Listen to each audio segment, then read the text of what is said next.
दीपकजींनी ते मी त्यांचा खूप त्यांच्या लेखनाचा खूप मी चाहता आहे. त्यांचं एक अप्रतिम पुस्तक आपण सर्वांनी जरूर वाचावं. काय आपलं घातसूत्र. जरा जाडं आहे, एवढं जाडं आहे ते पुस्तक, परंतु ते प्रत्येकाने वाचलं पाहिजे. आणि ते वाचल्यानंतर आपल्याला प्रत्येकाच्या मनामध्ये एक भावना येईल, नक्की येईल, की आपण चिलट आहोत. चिलट आपण कोणी नाही होत. हे जग कोणतरी भलतंच चालवत आहेत आणि आपण फक्त मेंढरासारखे जगतो. एक अप्रतिम पुस्तक दीपक करंजीकरांचं आहे. त्यांची अनेक पुस्तकं आहेत, परंतु मला आज आनंद आहे की ते आज माझी पहिल्या प्रथम मुलाखत घेत आहेत, त्यामुळे त्यांचे मी आभार मानतो. आता आपण तुमच्या प्रश्नाकडे येऊया. काय झालंय, विचका झालाय. हे निघून कुठून गेलं सगळं कल्चर कन्स्ट्रक्शन मधनं गेलं कसं काय? या सगळ्या गोष्टीच्या आपण ज्याला सौंदर्य दृष्टी जी म्हणतो, ही सौंदर्य दृष्टी मुळात सत्तेत असावी लागते. जो राजा असतो, जो राज्यकर्ता असतो, राज्यकर्त्याला जर सौंदर्य दृष्टी असेल तर ती पर्क्युलेट खाली होते. खाली कितीही तुम्ही टावं फोडा. आज माझे इथे अनेक आर्किटेक्ट पंडित, इथे अनेक आर्किटेक्ट बसलेले आहेत. असं नाहीये की मी काहीतरी वेगळं बोलणार. त्यांच्या मनात अनेक यापेक्षाही प्रचंड वेगवेगळे विषय असतील, विचार असतील. मांडायचे कुठे, सांगायचे कोणाला, करायचं कधी, त्या सगळ्या गोष्टी करणार कोण आहे, बोलू कुठे. म्हणजे ज्या महानगरपालिकेमध्ये, मे बी आपण परवा दिवशी मी बोलत होतो, मी महानगरपालिकेमध्ये राज्य सरकारमध्ये डेव्हलपमेंट प्लॅन होतो, पण टाउन प्लॅनिंग होत नाही. आता टाउन प्लॅनिंग जर झालं नाही तर ही बकाल शहरं अशीच होणार. म्हणजे महानगरपालिकांमध्ये आणि राज्य सरकारमध्ये, केंद्र सरकारमध्ये इंजिनियरला महत्व जेवढं आहे तेवढं आर्किटेक्टला नाहीये.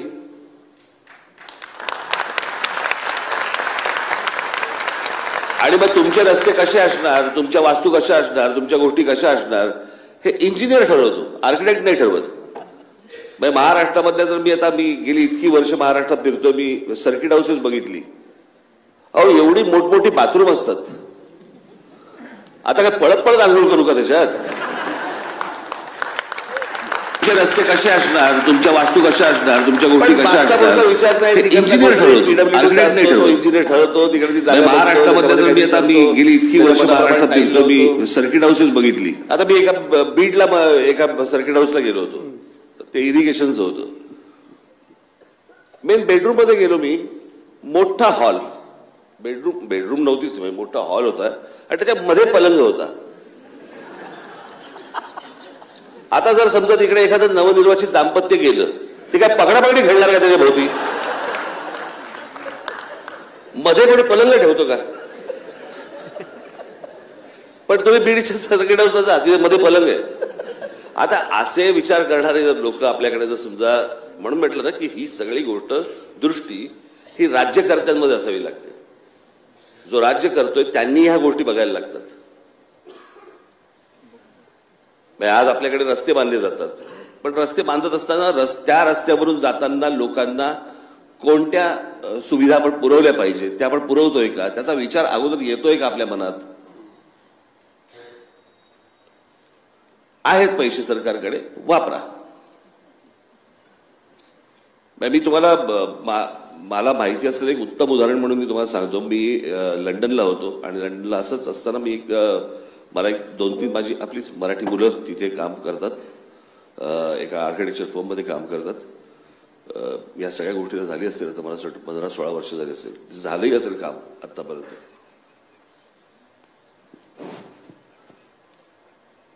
जिकडे आपण म्हणतो ना की भंगार वगैरे असा भाग असतो, सगळा ठेवलेला असतो, किंवा स्क्रॅप यार्ड वगैरे असतं, अशा ठिकाणी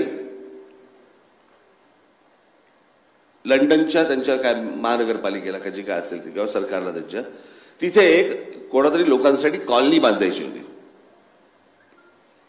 आणि त्या कॉलनी बांधायची टेंडर्स निघाली होती. त्यांनी मला ते टेंडर दाखवलं. म्हणजे टेंडर म्हणजे त्यातले काही क्लॉजेस मला त्यांनी सांगितले. त्यातला सगळ्यात महत्वाचा क्लॉज जो त्या पेपरवरती होता म्हणजे सरकार, राज्य सरकार किंवा केंद्र तुमचं राज्यकर्ते कसा विचार करू शकतात त्याचं उत्तम उदाहरण म्हणजे मला असं वाटतं ते क्लॉज होतं. आणि त्या क्लॉज मध्ये दिलं होतं की तुमचा डिझाईन असं असलं पाहिजे की या कॉलनीमध्ये राहणाऱ्या प्रत्येकाला सूर्यप्रकाश मिळाला पाहिजे. त्या सूर्यप्रकाशावरती प्रत्येकाचा अधिकार आहे. त्याच्यामुळे तुमचं डिझाईन असं असलं पाहिजे कोणाच्याही घरातला सूर्यप्रकाश अडता कामा नये. आता इतका बारीक विचार जर समजा राज्य म्हणून कोणी करत असतील तर तिकडे चुकीच्या गोष्टी होतील कशा? तुम्ही जर परदेशामध्ये कुठेही गेलात तर तुमच्या लक्षात येतं की अरे एकसारख्या इमारती तुम्हाला दिसायला लागतात. आता मागच्या वेळेला आमच्याकडे आपल्याला माहिती असेल शिवाजी पार्कमध्ये ते काय हेरिटेजमुळे त्याच्यामुळे कन्स्ट्रक्शन बंद केली. बरं एक बिल्डिंग दुसऱ्यासारखी नाही, हेरिटेज कुठून येणार? काय होतंय की या सगळ्या ह्याच्यामध्ये आपण एक वेगळा विचार करतोय आणि सत्तेत बसलेले एक वेगळा विचार करतात. त्याच्यामुळे झालेला वीज काय, अजून दुसरं काही नाही. पण म्हणजे सरकार एक आपल्या जागी आहे. लोक सहभागातून तुम्ही नेहमी सांगतात लिबर्टी पार्कचं उदाहरण न्यूयॉर्कच्या. सरकार तिथे काही करत नाही. मी तिथे अगदी जवळून ते मी पण पाहिलंय. सगळं लोक करतात. तुम्ही तर फार छान पद्धतीने तुमच्या त्या ब्ल्यूप्रिंट मध्ये पण सांगितलंय. आता ते करायची वेळ, नवनिर्माण तुमच्या पक्षाचं नाव असलं तरी हे नवनिर्माणाची आता वेळ आली. कारण आपण किती दिवस म्हणणार हे करत नाही ते करत नाही असं. तर त्यात आर्किटेक्ट हा महत्वाचा पूल आहे, ब्रिज आहे ते करण्याकरता. कारण त्यांना असं ज्ञान आहे आणि फॉलो करणारे आपण बाकी लोक असू शकतात. आता हे अशी उत्तर शोधायची वेळ आली आहे ना. पण ते कसं आहे आता सापडेल का? पण ज्या महाराष्ट्रामध्ये गाडगेबाबांचा जन्म झाला त्या महाराष्ट्राला स्वच्छता शिकवावी लागते म्हणजे जर दुर्भाग्यच म्हणावं लागेल. पण प्रत्येकाने जर समजा मी त्या डॉक्युमेंटरीमध्ये म्हटलेलं आहे की प्रत्येकाने आपापला परिसर जरी स्वच्छ ठेवला तरी मला असं वाटतं अनेक गोष्टी तुम्हाला मिळतील की त्याच्यामध्ये समाधान मिळेल. माझा या कल्पनेमागचा विचार फक्त एवढाच होता, मला घरातनं बाहेर पडल्यावरती मी एका चांगल्या शहरामध्ये जगतोय असा मला फील आला पाहिजे. तर त्या जगण्याला काहीतरी अर्थ आहे. मी धक्के खातोय, फुटपाथमध्ये पाय मुरगळतायत, खड्ड्यांमधून गाड्या जात आहेत, फुटपाथ धड मिळत नाहीत मला, ह्याला काही जगणं नाही म्हणत. ह्याला म्हणतात तुम्ही तुमचा जन्म झालाय म्हणून जगताय. पण तीच गोष्ट आज अनेक तरुणी ज्या म्हणतात की नाही मला परदेशात जायचंय. का जायचंय? शिक्षण तर त्यांना इथेही मिळतं, अनेक गोष्टी त्यांना इथेही मिळतात, सभोवतालचं वातावरण नाही मिळत. आणि ते सभोवतालचं वातावरण न मिळाल्यामुळे आता आजचीच का कालची बातमी आहे, मुंबई शहरामध्ये पुणे शहरामध्ये पोल्युशनचं प्रमाण प्रचंड वाढलेलं आहे. म्हणजे जगातल्या पहिल्या काहीतरी 15च्या यादीमध्ये आपला मुंबई शहर वगैरे येते. कशामुळे येते? बेसुमार कन्स्ट्रक्शन. आज तुम्ही जा मुंबईला, मुंबईमध्ये बांधत असलेले सगळे ते काही कोस्टल रोड्स, फ्लायओव्हर्स, रस्ते, इमारती बांधल्या जात आहेत प्रचंड प्रमाणामध्ये. आता हे रस्ते कोणासाठी बांधले जात आहेत? म्हणजे मुंबई शहर किंवा उपनगरामध्ये राहणाऱ्या लोकांनी वाढवलेली लोकसंख्या नाहीये ना. मग बाहेरून ज्या प्रकारचा आपल्याकडे ज्या प्रकारे लोक येत आहेत त्यांच्यासाठी सुखसुविधांसाठी तुम्ही तिथे वर्षानुवर्ष आयुष्यभर राहणाऱ्या माणसाच्या सगळ्या गोष्टी घालून बसताय. आज तुम्ही हजेरीला जा, तुम्हाला समुद्र दिसत नाही. मी गेले 25 वर्ष पुण्यामध्ये येतोय आणि पुण्यामध्ये मी ही गोष्ट अनेकदा माझ्या भाषणामध्ये सांगितली. म्हटलं मुंबई बर्बाद व्हायला एक काळ गेला, पुणे बर्बाद व्हायला वेळच लागणार नाही. आणि आज काय पुणे कुठे राहिले? मला असं वाटतं 5-5 पुणे आहेत. एक हिंजवडीचं पुढं वेगळं, एक तिकडचं या इकडचं वेगळं पुढं, मधलं एक नदीकाठचं वेगळं, अजून तिकडे त्या विमाननगरच्या इकडचं वेगळं. एक कोणाचा कशाला काही संबंध नाहीये. पुणे म्हणून कुठे राहिले? याचं कारण राज्यकर्त्यांचं लक्ष नाही. दळणवळण आल्यानंतर सगळ्या गोष्टी बदलायला लागतात आजूबाजूच्या. हे राज्यकर्त्यांना कळलं पाहिजे की हे बदलणार आहे, आपण ह्याचं टाउन प्लॅनिंग आत्ताच केलं पाहिजे. पण ते होत नाही, त्याचा विचारच होत नाही, व्यवस्थाच नाही. आणि ज्यांना ह्याच्यात गती नाही, ज्यांना ह्यातली माहिती नाही जे आपले फक्त रोजच्या पाकिटावरती जगणारे जे काही लोक असतात त्यांच्याकडनं तुम्ही काय अपेक्षा करणार? आणि मग तुम्हाला महानगरपालिका आणि राज्य सरकारकडनं हेच रिझल्ट मिळणार. आता परवा दिवशी त्या कोकणातला ब्रिज पडला, काही कोणाला काही सोय सुतक नाही, 15 मिनिटाची बातमी आली, विषय संपला. माणसं मेली असती खाली तर मरू देत. पण आर्किटेक्ट म्हणून त्यांचं प्लेसमेंट फार महत्वाची नाही गोष्टी करतात. ते का कमोडिटी म्हणून स्वतःचा वापर करू देतात? ते का स्टँड उभे राहत नाही की नाही आम्ही असं वाटेल ते डिझाईन करणारच नाही? म्हणजे बिल्डिंगचं सुद्धा किंवा वस्तीचं. ह्याला इतके आर्किटेक्ट्स आहेत. आता सगळ्यांनी जर शपथ घेतली तरच हे होऊ शकतं. एखाद्याने नकार दिला आणि दुसऱ्याने स्वीकारलं तर तो म्हणाल चला मी काय चूक केली? तुम्ही एखादा स्टँड घेण्यासाठी म्हणून मी माझी तयारी आहे. मी तुम्हाला शब्द देतो, शब्द ह्यांच्यासारखा नाही, बाकीच्यांसारखा. माझा शब्द म्हणजे शब्द असतो. जेव्हा कधी माझ्या हातात महाराष्ट्र राज्याची सत्ता असेल त्याला या महाराष्ट्राचं संपूर्ण प्लॅनिंग करायला मी आर्किटेक्ट लोकांच्या तुमच्या हातात देईन.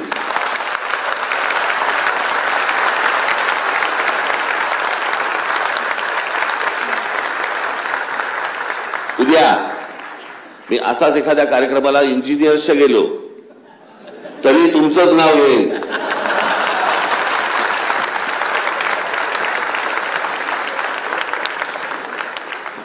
त्याच्यामुळे मी जिथे जाईल तिकडे त्यांची नावं घेऊन बसेल असं पकडू नका.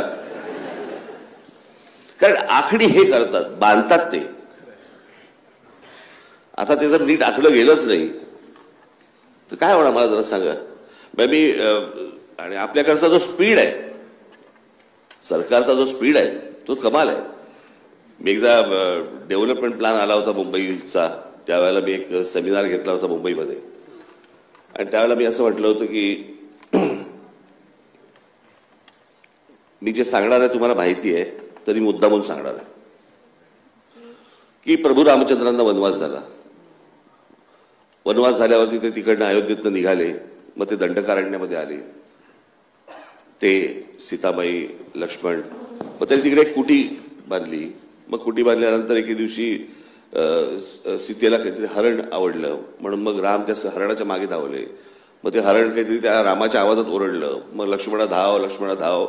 मग लक्ष्मणाने ती लक्ष्मण रेषा टाकली, याच्या बाहेर येऊ नको. मग लक्ष्मण गेला. मग एक म्हातारा माणूस आला. मग त्याने त्या सीताबाईला सांगितलं की मला भिक्षा दे. मग तो काय आत येईना. मग या बाहेर आल्या. मग यांनी पळवली. ते रावण होते. मग ते काय ते त्यांच्या त्या ह्याच्यातनं काय त्यांचं रथामधनं घेऊन चालले. मग तो जटायू आला. मग जटायूचा पंख छाटला.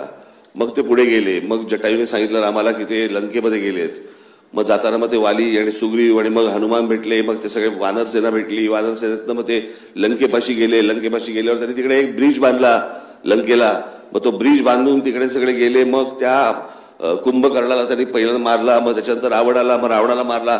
सीतामाईला घेऊन परत प्रभू रामचंद्र 12 वर्षांनी अयोध्येला आले. एवढ्या वेळात बांद्रा वरळी सिलिंग बांधलंय.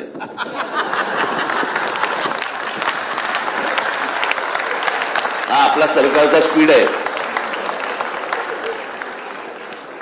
कळलं का? ज्याला आपण रामायण असं जे म्हणतो ते एका ब्रिजवर आटपलं आम्ही. ही आपल्याकडची परिस्थिती. मी तुम्हाला सांगू ना, सगळं चुकलंय. म्हणजे हायवेला जाताना जे ट्रक्स पहिल्या रांगेत चाललेले असतात, जे तिसऱ्या लाईन मधनं चालायचं असतं, तेही त्यांना कोणी सांगत नाही. पण काय काय सरकारी जी घरं बांधली जातात त्यात माणसं राहतात का कबूतर राहतात हेच कळत नाही. त्याच्यावरून सांगतो, लॉरी बेकर जे केरळमध्ये त्यांनी बांधलं ती वसाहत, तिथली संस्कृती, परस्परावलंबित्व याला गृहीत धरून बांधलं. कोणाची कोणाला गरज पडेल. आपल्याकडे खिलारी भूकंप झाला, तिकडे जी घरं बांधली ती म्हणजे ट्रान्झिट कॅम्प आहेत ते. हो ना.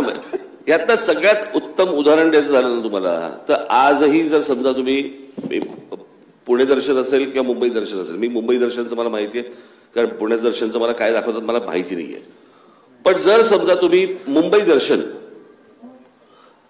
या बसेसमध्ये गेलात तर त्यातलं एक राज्य सरकारचं म्हणून काम म्हणून तारापूरवाला ॲक्वेरियम हे सोडलं तर सगळ्या ब्रिटिशकालीन गोष्टी हे त्या मुंबई दर्शनमध्ये दाखवल्या जातात.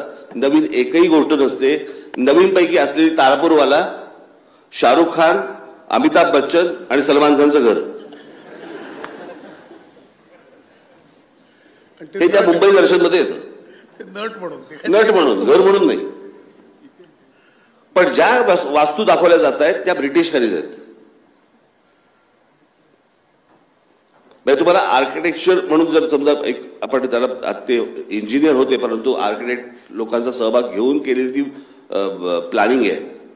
तुम्ही कधीतरी जर समजा तुम्हाला सवड मिळाली तर तुम्ही त्याचा टॉप व्ह्यू हा शिवाजी पार्क, दादर, माहीम, परळ, नायगाव हा जो सगळा वडाळा हा सगळा परिसर आहे हा तुम्ही एकदा बघा.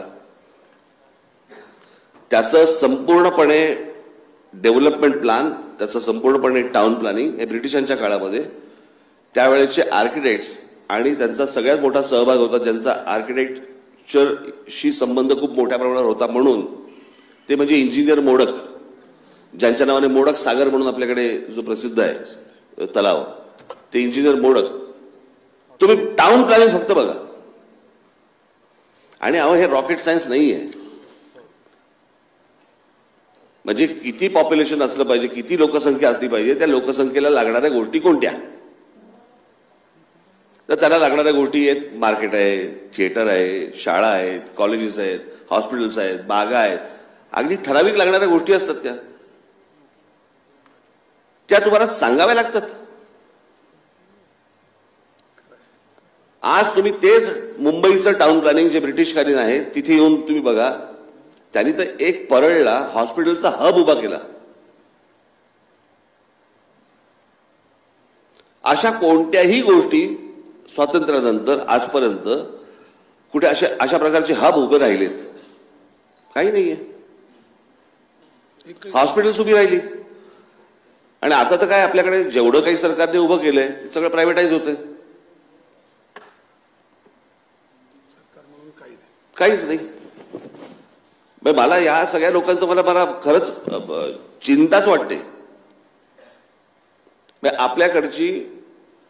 आपल्याकडे समजा शहर उभारताना महानगरपालिकेकडे तुम्ही ज्यावेळेला जाता, महानगरपालिके तुम्हाला काय परवानग्या देतात वगैरे वगैरे वगैरे, आणि त्याच्यानंतर तुम्ही जे डिझाईन देता ते अप्रूव्ह होतं. बरोबर आहे. थोड्या बहुत तुमचे काय पाकिटमध्ये होत असेल तिकडे, पण त्याच्यानंतर ते अप्रूव्ह होतं. पण अशी एक लेन आहे की जिकडे एक समान तशाच प्रकारच्या इमारती आहेत. असं काही नाही जे तुम्हाला परदेशामध्ये दिसतं. असं काहीही आपल्याकडे होत नाही. मला असं वाटतं की तुम्ही राज्यकर्त्यांशी, आज समजा तुम्ही माझ्याशी बोलता, अनेकांशी बोललं पाहिजे तुम्ही. सर एक प्रश्न विचारतो. का आलात साहेब? एक प्रश्न विचारतो. सौंदर्य दृष्टी असावी आणि हे खूप महत्वाचं आहे. हे इव्हन ब्लूप्रिंट मध्ये तुम्ही दाखवलं. आणि आर्किटेक्ट्स हा एक मोठा स्टेक होल्डर आहे आणि ती सौंदर्य दृष्टी एका हद्दीपर्यंत आर्किटेक्ट्सकडे असते. पण आम्हाला सिस्टीम मध्ये हा सहभाग कसा मिळेल, आम्ही कसं याच्यात सहभाग करू शकतो? काय यातलं आता त्यांना किती तुमच्याबद्दल आस्था आहे या लोकांना मला माहिती नाही. मला आहे, मी माझी गॅरंटी देऊ शकतो. मी बाकी त्यांची काय गॅरंटी देऊ? सर तुम्ही म्हटलं ते खरं आहे की साधं कॉर्पोरेशन मध्ये एकही आर्किटेक्ट हा जॉबवर नसतो. आम्ही प्लॅनिंग करतो, आम्ही डिझाईन करतो, त्याला फक्त टेक्निकली इंजिनियर हा चेक करतो. तुम्हाला मी एक माझी गोष्ट सांगतो. तुम्हाला कशा प्रकारचा विचार करतात नाही लोक. मी माननीय बाळासाहेबांचा फोटोबायोग्राफी, त्यांचं एक पुस्तक मी ज्याला रिलीज केलं होतं 2006 साली. थॉट प्रोसेस काय असते बघा. तर गेटवे ऑफ इंडियावरती मी ते स्टेज होतं आणि गेटवे ऑफ इंडियाच्या पुढे सगळा ऑडियन्स बसणार होता. त्याला माननीय अटल बिहारी वाजपेयीजींच्या हस्ते त्याचं पुस्तकाचं प्रकाशन होतं. आता माजी पंतप्रधान म्हटल्यानंतर ते त्यांची ते काय सिक्युरिटीचे सगळे लोक लागतात त्यांचे. मी आपल्या तिकडे उभा होतो. ते सगळे सिक्युरिटीचे लोक सगळे दिल्लीवरनं आलेले सगळे बोलत होते. त्यातला एक चीफ आला माझ्याकडे. विचार बघा, प्रोसेस बघा काय. ये क्या है? म्हटलं ये ताजमहल हॉटेल है. अच्छा, ये तो डेंजरस है. म्हटलं म्हणजे? नाही, इसे ढकना होगा. अरे म्हटलं माझ्या बापाची काय मिल आहे का? ढकना होगा म्हणजे काय? एक बिल्डिंग ताजमहलची झाकायची कशी? पण त्याच्या मनात काय आलं ही झाकली पाहिजे. हा येतो कुठून विचार? हे मनात येतं कुठून? मग मी तिकडे काय ते HMI सगळे लावले आणि मग सगळ्या फ्लोअरवरती ते सगळे लाईट लावले जेणेकरून त्यांना काय व्ह्यू मिळू नये वगैरे.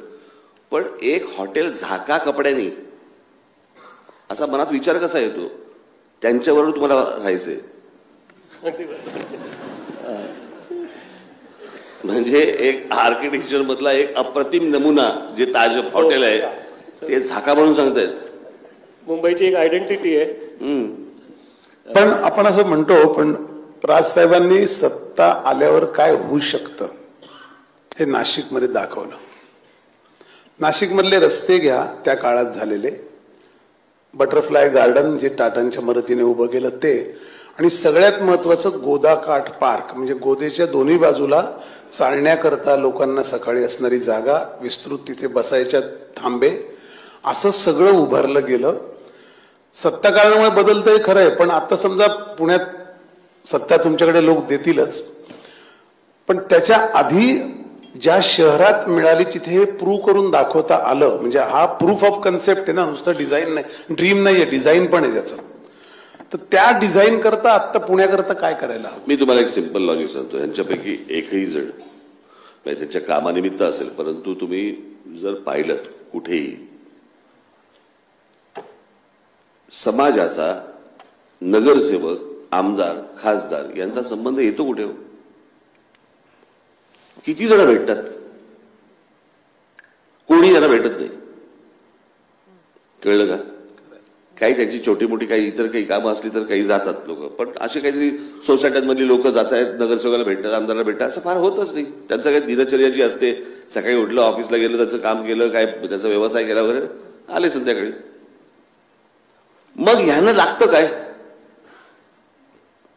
यांना या शहरात राहण्याचं समाधान लागतं, बरोबर आहे? आणि ते समाधान मला असं वाटतं की या लोकांकडनं आलं पाहिजे, या लोकांकडे त्यांनी दिलं पाहिजे. मला जे बेंचेस लावतात ना, मला इतका राग येतो ना. त्या पक्षाचे बेंचेस असतात, कळलं का? नावं लिहिलेली. हा, आणि त्या पक्षाचा बेंच, त्याच्यावरती ते निशाणी, आलेल्या माणसाला माहिती नसतं सुकलाय का ओलाय, घरी जाताना मागून झेंडा घेऊन जातो तो, कळलं का? आता हे असले बेंचेस, त्याच्यावरती लिहिलेलं असतं खासदाराच्या सौजन्याने. काम आहे का त्याचं? ते जबाबदारी आहे, सौजन्य कसलं? आपल्याकडे मी तुम्हाला सांगतो, आपल्याकडे लोकांमध्ये देखील अनेकांना माहिती पण नसतं की खासदार म्हणजे काय, आमदार म्हणजे काय, आणि नगरसेवक म्हणजे काय. लोकसभेला आपल्याकडे काय म्हणतात? कायदे मंडळ, जिथे कायदे होतात. विधानसभेला काय म्हणतात आपल्याकडे? कायदे मंडळ. खरं काम करणारा जो माणूस असतो, ज्याच्याकडे खरं काम, तुमचं आजूबाजूच्या सगळ्या कामं होतात, तो नगरसेवक असतो. महानगरपालिका असते. आपल्याकडच्या सिस्टीम्स आपण नीट जरा समजून घेतल्या पाहिजे. अगदीच जर मोठी गोष्ट असेल तर ती विधानसभेत जाते, अगदीच मोठी त्याच्यावर मोठी असेल तर ती केंद्रात जाते. पण रोजच्या रोज तुम्हाला लागणाऱ्या गोष्टींसाठी म्हणून नगरसेवक असतो. आणि त्या महाराष्ट्रामध्ये गेली 2.5-3 वर्ष महानगरपालिकेच्या निवडणुका झालेल्या नाही, त्याच्यामुळे नगरसेवकच नाही. त्याच्यामुळे प्रशासक आहे, प्रशासकाकडे कोणाला जाता येत नाही. ही आपली सिस्टीम आहे. मग हा कुठं ते असं ते कोडं असतं नाही का, ते कुठून सोडवायचं ते धागा सापडत नाही. साहेब, एक प्रश्न विचारतो. आत्ताच आपण बघितलं G20 एवढं मोठं भारतभर झालं आणि त्याच्याकरता खूप ब्युटिफिकेशन झाले सगळ्या शहरांमध्ये, आणि पार शहरं धुवून काढली आणि एकदम रातोरात त्या शहरांना त्यांनी चमकवलं आणि ते सगळे गायब पण झाले. तर याच्याबद्दल आपलं काय मत आहे? की याच्यावरती मी फार पूर्वी एक बाळासाहेबांचं एक व्यंगचित्र, फार अप्रतिम व्यंगचित्र होतं. असेच कोणीतरी फॉरेन डेलिगेट्स येणार होते, मला असं वाटतं इंदिराजींच्या काळामध्ये का कुठेतरी, आणि त्यांच्यासाठी सगळं लाल कार्पेट टाकलं होतं, कळलं का? आणि ते लाल कार्पेट या बाजूनी उघडून ज्या नको ना दाखवायच्या नाहीत ना गोष्टी त्या कार्पेटच्या खाली झाडून टाकत होत्या. उद्या ते गेले की हे लाल कार्पेट परत बाहेर येणार आहे, आपल्यासमोर परत कचराच असणार आहे. पण सर मग हे ब्युटिफिकेशन परमनंट का करत नाहीत? आता केलं बघा तुम्ही ते दिव्याच्या पोलला वगैरे दिवे लावलेत नाही का? ते मी माझ्या भाषणामध्ये बोललो नाही का? ते अशी सर शहर आहेत का डान्स बार आहे तेच कळत नाही मला. अशी शहरं असतात का काहीतरी पोलला दिवे लावतात कोणतरी? भाई आमच्याकडे ते माझ्या भाषणातच बोललो होतो, त्याच्यामुळे आता काही वेगळं बोलायची गरज नाही. आमच्याकडे ते एक स्मारक आहे शिवाजी पार्कला, तिथे येऊन बघा त्या सिंहांच्या लाल दिवे मारलेत खालून. असं वाटतं सिंहाला मुलगाच झाली. हे ब्युटिफिकेशन आहे का हो? ब्युटिफिकेशन कशाला म्हणतात तुम्ही? आज अनेक हे सगळे मंत्री नगरसेवक आमदार खासदार बिस्तर हे सगळे जातात ना परदेशात सरकारी पैशावरती अभ्यास गट म्हणून. काय करतात त्यावेळेला जाऊन तिकडे? काही पाहत नाहीत, काही बघत नाहीत. बरं मग किमान अरबांसारखं तरी वागा. ज्या प्रकारे दुबई तुम्ही बघितली असेल किंवा मिडल ईस्ट ज्यावेळेला बघतात त्यांना समजा कळलंय की आपल्याकडे मेंदू नाहीये, आपल्याकडे पैसे आहेत, तर मग मेंदू बॉरो करा. त्यांनी फ्रेंच लोकांना, ब्रिटिश लोकांना, अमेरिकन लोकांना, इटालियन लोकांना त्यांनी आणले. बाबा आमचा देश नीट करून द्या, हे आमचे पैसे घेऊन जा, तुमचं काम झालं निघून जा. किंवा ते तरी करा. तेही करत नाही आम्ही, कारण आम्हाला सगळंच माहिती आहे. विचित्र कचाट्यात सापडलेलं आहे सगळं प्रकरण. साहेब आज पुण्यामध्ये आपण बघितलं की एवढा FSIचा सुळसुळाट झालाय की ऑलमोस्ट 5 आणि आता 10 पर्यंत FSI पुण्यामध्ये झालेला आहे. पण रस्ते वाईट करायला कंडिशनच नाहीये, म्हणजे देर इज नो कंडिशन. म्हणून हे नेक्सस जे आहे ना की हे बिल्डरांनी काहीतरी पैसे द्यायचे राज्यकर्त्यांना आणि मग या पॉलिटिशियन्सना पैसे देऊन त्याच्यामधून FSI वाढवून घ्यायचे. मुळात लोकसंख्येनुसार जर समजा तुम्ही रस्त्यांची जर समजा बघितले रस्ते किती लागतात तर लोकसंख्येनुसार 15% तुम्हाला रस्ते लागतात. आज पुण्याची परिस्थिती अशी आहे जवळपास 7 ते 8% रस्ते आहेत. एके दिवशी घरातनं निघाल आणि तिकडेच असाल.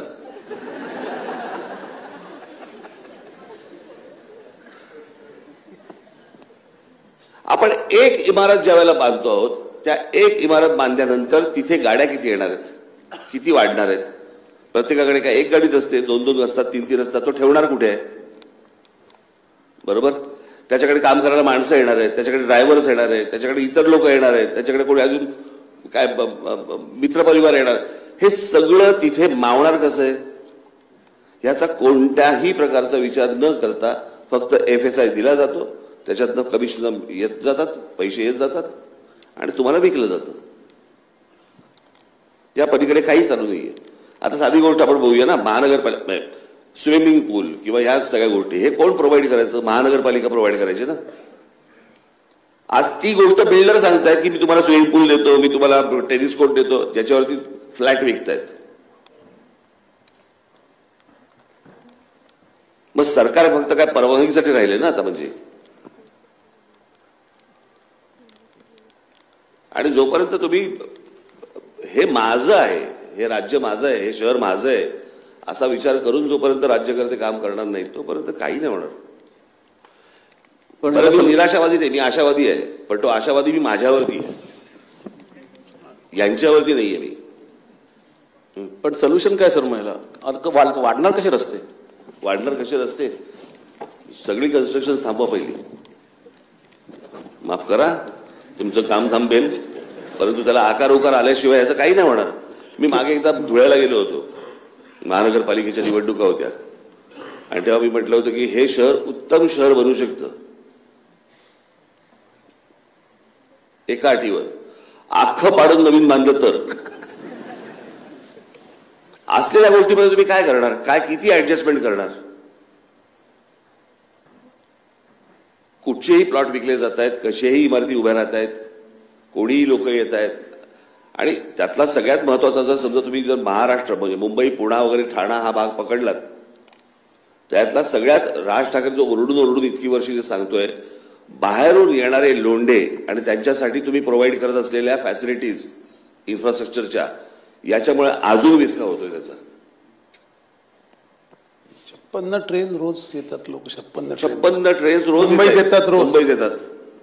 ही माणसं कुठे राहत आहेत, कुठे जात आहेत, काय करतायत, कोणाचा कशाला काही पत्ता नाहीये. त्यांच्यासाठी इमारती उभ्या राहत आहेत, अनधिकृत इमारती उभ्या राहत आहेत, त्यांच्यासाठी फ्लायओव्हर्स उभे राहत आहेत कारण तो ट्रॅफिक वाढला, त्यांच्यासाठी ब्रिजेस उभे राहत आहेत कारण तो ट्रॅफिक वाढला. असलेल्या लोकांमुळे बिघडलेली गोष्ट नाही आहे, बाहेरून आलेल्या लोकांमुळे बिघडलेली गोष्ट आहे. आता हे सगळे सुरू करतील आमचे चॅनलवाले. वापिस राज ठाकरे साधा निशाणा, ये देखो ये देखो. प्रत्येकाने आपल्या शहराचा विचार केला पाहिजे. मला असं वाटतं महाराष्ट्रातल्या राज्यकर्त्यांनी, सगळ्यांनीच, राजकीय पक्षांनी या गोष्टीचा विचार केला पाहिजे. हे सगळं मतांमुळे झालं. हा सगळा विचका मतांमुळे झाला. आणि मग तू आला तू घे, तू आला तू ह्याला घे, ह्याला घे, आणि कोणी स्पष्ट बोलायचं बंद केलं सगळ्यांनी. म्हणजे एके काळची मुंबईमधली सगळ्यात मोठी झोपडपट्टी म्हणून ओळखली जायची धारावीची. गुगल मॅपवरती जाणं मग तुम्हाला लक्षात येईल की धारावी इतकी छोटी झाली आहे. इतक्या झोपडपट्ट्या सगळ्या बाजूनी वाढलेल्या आहेत. मुंबईमध्ये तर ते एक नेक्ससच आहे जे झोपडपट्ट्या प्लॉटवरती बिल्डर आणून बसवतात आणि मग कालांतराने ती तुमची काय ती कुठची स्कीम SRA खाली आणतात आणि मग इमारती बांधतात. शासन नाही कोणाला, इथे शिक्षा होत नाही कोणाला. त्याच्यामुळे तुमच्या आजूबाजूला ह्याच गोष्टी होणार. आणि ह्यातली सगळ्यात महत्वाची गोष्ट म्हणजे काल मी आमच्या मित्रांबरोबर बोलत होतो, सगळ्यात महत्वाची गोष्ट म्हणजे हे जे वागतायत लोक, मग त्यात राजकारणी असतील, खास करून राजकारणीच, हे असे जे वागणारे लोक जे आहेत यांना तुम्ही मतदान करत राहता. निवडणुकीच्या तोंडावरती तुम्ही सगळं विसरता. रस्त्याला खड्डे आहेत, इथे चालता येत नाही, फुटपाथ मिळत नाही, शाळा मिळत नाही, हॉस्पिटल मिळत नाही, पैसे वाढलेत, हे वाढलेत, हे सगळं 5 वर्ष सगळं बोंबलत बसता आणि निवडणुकीच्या तोंडावरती भलत्या विषयावरती मतदान करून मोकळे होता. ज्यांनी हा सगळी घाण केलेली आहे त्यांना हे कधीच कळत नाही की अरे आपण घाण केलेली आहे. त्यांना असं वाटतं आपण चांगलंच करतोय कारण हे लोक मतदान करतात आपल्याला. तुम्ही लोक त्याच विषयांवरती मतदान जर त्यांनाच करणार असाल तर त्यांना कधी कळणार आहे की आपण चुकीचं कामं करतोय. दुसरा काही मार्गच नाही. शासन हे तुम्हालाच करायला लागेल. सॅटेलाइट सिटीज पण निर्माण करत नाही, काहीच नाही. पुण्यात 5 पुणे करण्यापेक्षा मला काय आज राजकारण मला या व्यासपीठावरती आणायचं नाहीये, परंतु मला माझी जी तळपायाची आग मस्तकात जाते ती ह्याच्यासाठी जाते की जनतेला का नाही कळत, लोकांना का नाही कळत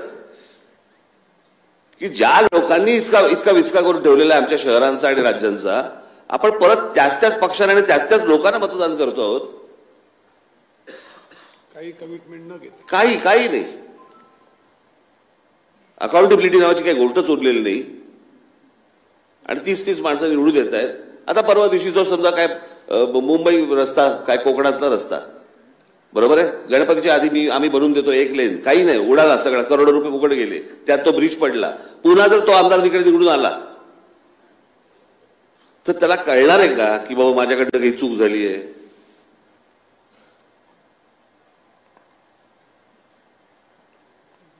हा नुसता आर्किटेक्ट या विषयावरचा विषय नाही, हे सगळं एकमेकांमध्ये गुंतलेलं आहे. आणि याचं कारण कोणालाही शासन होत नाही, कोणालाही शिक्षा होत नाहीत, जबाबदारच काही नाही. एक एवढा मोठा ब्रिज पडला, सरकार म्हणते आम्ही इन्क्वायरी लावू, संपला विषय. यांच्याकडच्या बातम्या बंद होतात, पुढे काही नाही होत. अशा परिस्थितीत आर्किटेक्ट आत्ता म्हणजे टँजिबल काय करू शकतात? निवडणुकीच्या वेळेला तर मला वाटतं त्यांना इनफ मेसेज गेलाय त्यांना, म्हणजे आर्किटेक्टला नाही सगळ्याच लोकांना. नाही, मला असं वाटतं, मी इथे आलेल्या आपण तर संपूया. मला असं वाटतं मी इथे आलेल्या माझ्या सगळ्या आर्किटेक्ट बांधवांना, भगिनींना माझी नम्र विनंती आहे, तुम्हाला महाराष्ट्र कसा दिसतो, तुम्हाला पुणे शहर कसं दिसतं, तुम्हाला मुंबई शहर कसं दिसतं, तुम्हाला काय करावं असं वाटतं, हे तुमच्या कामाच्या व्यतिरिक्त एक गंमत म्हणून, हॉबी म्हणून एक असाइनमेंट करा की मला ही गोष्ट इथे आणावीशी वाटते, मला ही गोष्ट इथे करावीशी वाटते.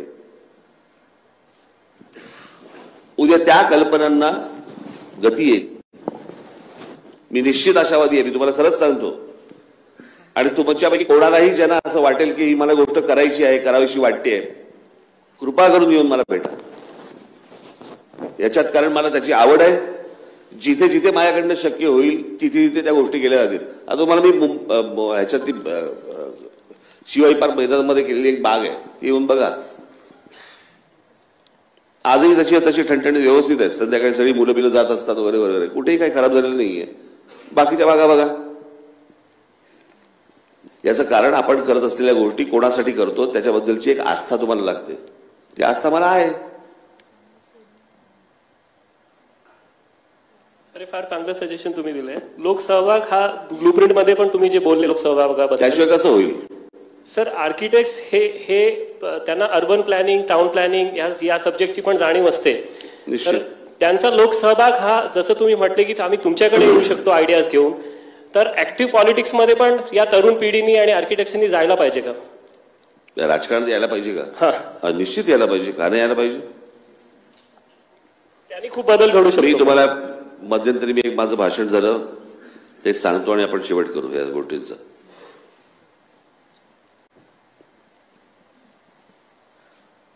$1995 ही जर समजा आपण एक लाईन पकडली 1995, तर 1995च्या आधीचा महाराष्ट्र आणि 1995च्या नंतरचा महाराष्ट्र अशा दोन गोष्टींमध्ये तुम्हाला विभाजन करायला लागेल.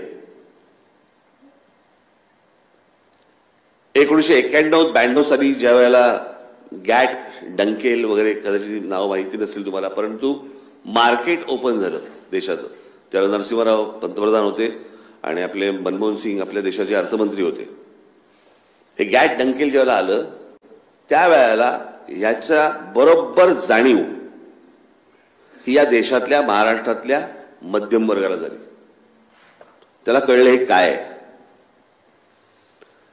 आणि आजपर्यंत महाराष्ट्रामध्ये, देशामध्ये सगळ्या चळवळी, युनियन्स, राजकारण, निवडणुका, हे सगळं मध्यम वर्गाच्या हातामध्ये होतं. मध्यम वर्ग हा श्रीमंत आणि गरीब यांच्यामधला दुवा होता. 95च्या वेळेस तो अचानक दूर झाला.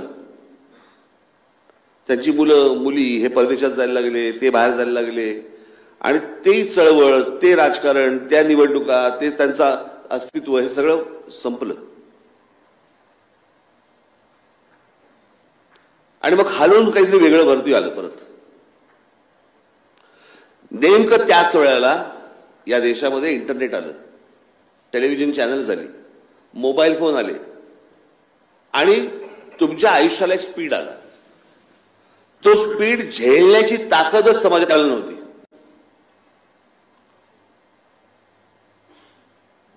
आणि ते सगळं हेवायर झालं. आजही कोणी ती गोष्ट थांबवू शकतोय, कळलं का? तुम्हाला एक उदाहरण म्हणून एक गाणं म्हणून सांगतो की ज्याला आपण प्रतिभावान कवी म्हणतो, जावेद अख्तर साहेब, त्यांच्या एका चित्रपटाबद्दलचे गाणं आहे ना, कोई कहे कहता रहे हम लोगों की ठोकर में है जमाना. या प्रकारचा समाज निर्माण झाला. हे सगळा तरुण, मला कोणाशी देणं घेणं नाही, आता कोण माझ्यावरती उपकार करेल किंवा नाही करेल नाहीये. तो जो स्पीड, त्याच्यानंतर ती गेलेली ती जी सगळी जी पकड होती ती सगळी ढिली झाली, ती गेली.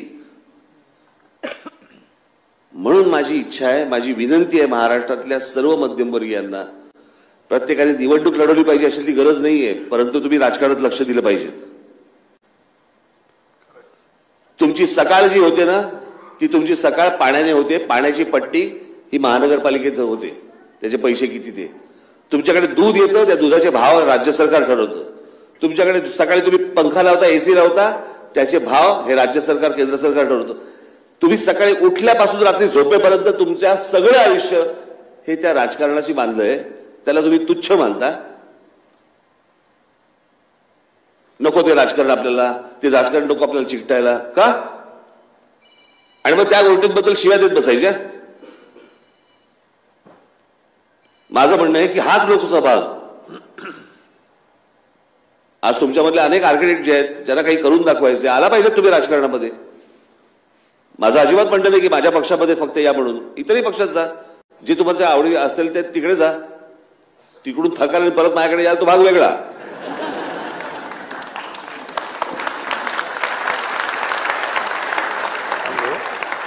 पण मला असं वाटतं तुमच्या सहभागातनंच या गोष्टी उभ्या राहतील, महाराष्ट्र उभा राहील.